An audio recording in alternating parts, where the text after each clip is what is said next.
Welcome to part 3 of What's Your Identity?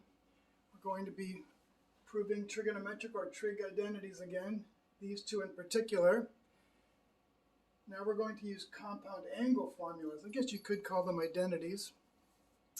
Sine x plus y equals sine x cos y plus sine y cos x. And by the way, some people change the order of those two. It doesn't matter. You can do things like that. Or if that's a minus, that's a minus. So you don't have to remember two of them. You can just remember the one. And cos x plus y is cos x cos y minus sine x sine y. And if that's a minus, then that turns out to be a plus. So they're just kind of the opposites.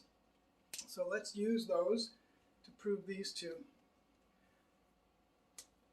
So the first one, the left-hand side is equal to, using the second one down there, cos x cos y minus sine x sine y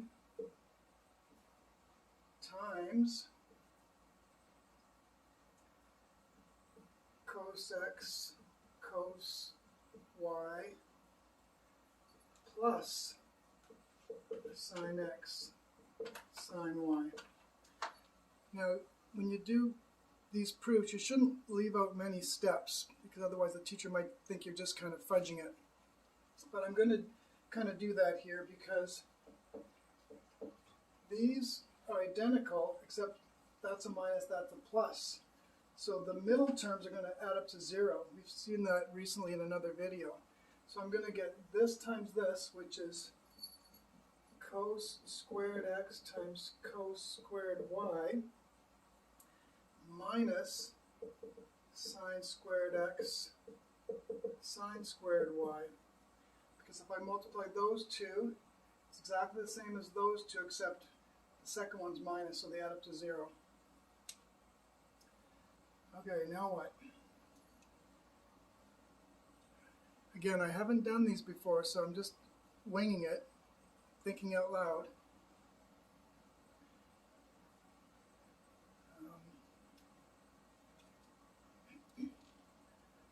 Let's replace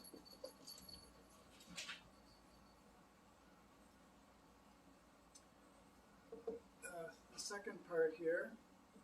So I'll leave the cos squared x cos squared y. Just one second, let me think out loud here. And let's replace these two with the Pythagorean identity. 1 minus cos squared x and 1 minus sine squared y. Oops, no, that should be cos, pardon me.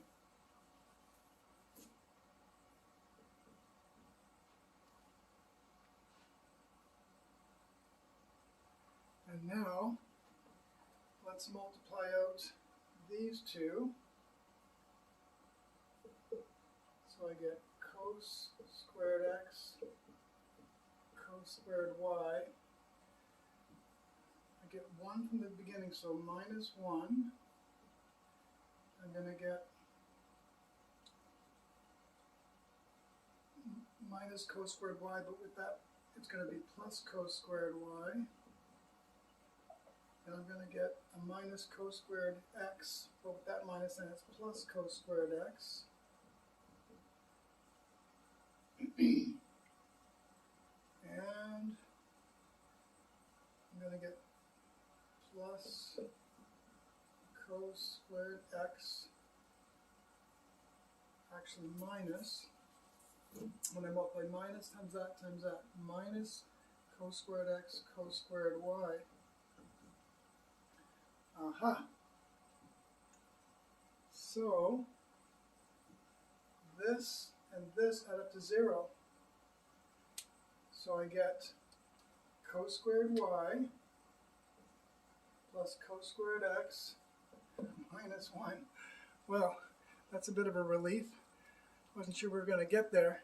So, QED, big fat check mark, or better yet, smiley face. Okay, there's nothing wrong with struggling a little bit, running into difficulties, having to work them out, trying different things. Don't expect to get it on the first try. So now let's do the second one.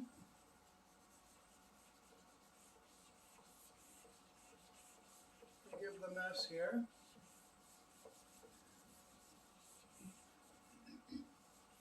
So, left-hand side, I think I'll probably end up doing both the left and the right-hand side. Well, yeah, I think so, because we don't have any 2x's or 2y's over here. So this is 2 sine x cos x, one of the double angle formulas. This is 2 sine y cos y. It's the same double angle formula. And then the right-hand side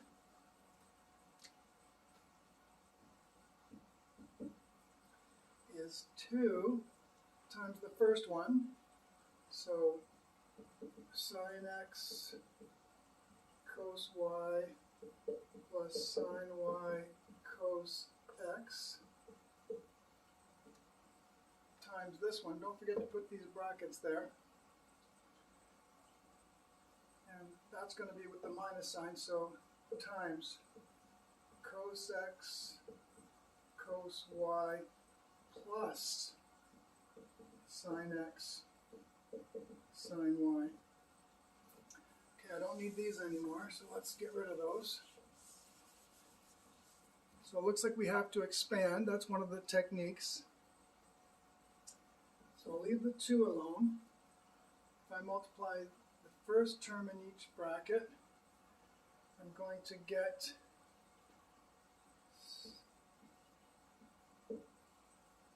sine x cos x cos squared y, because cos y and cos y.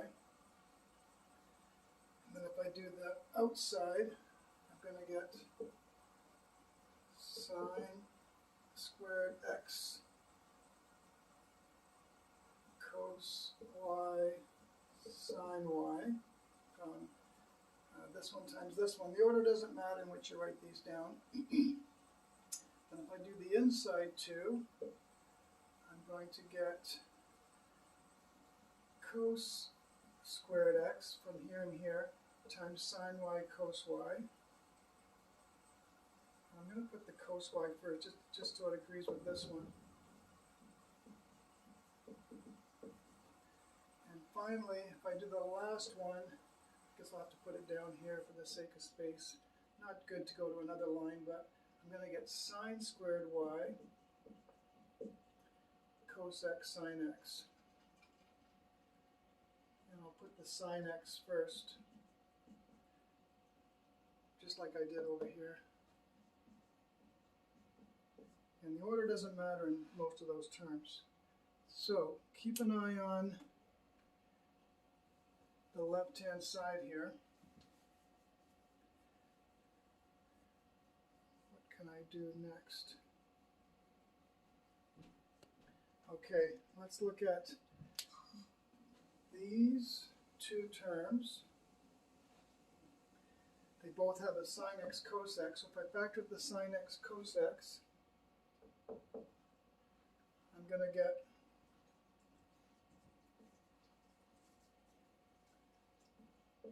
sine x cos x times cos squared y plus sine squared y, which is 1. So let's not even bother with that, to say for the sake of time and space. That plus that's going to give me 1. Plus, similarly, if I factor out cos y sine y from those 2, I'm going to get